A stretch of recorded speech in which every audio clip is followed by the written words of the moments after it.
শিশুর ছাত্রবন্ধীকে বলছে পিছনে কি সামনে আইসা একবার যদি খুশ করে ইউনিভার্সিটিটা পায়খানা হবে ঘটনা খেলায় দিয়ে দেশ রে সুগলে খাবো দেখ আমি সাপ দেখাই আল্লাহ বড় সাপ হাতের গোড়া বাদনটা সাবেন কোন চূড়ার সাপ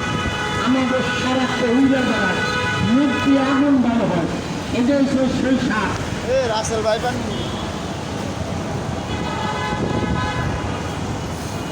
তোরা কয়েছে আসল পেপার আসল পেপার করতে মানে যেটার নাম হচ্ছে আসল পেপার সুন্দর মানে খারাপ বাংলাদেশে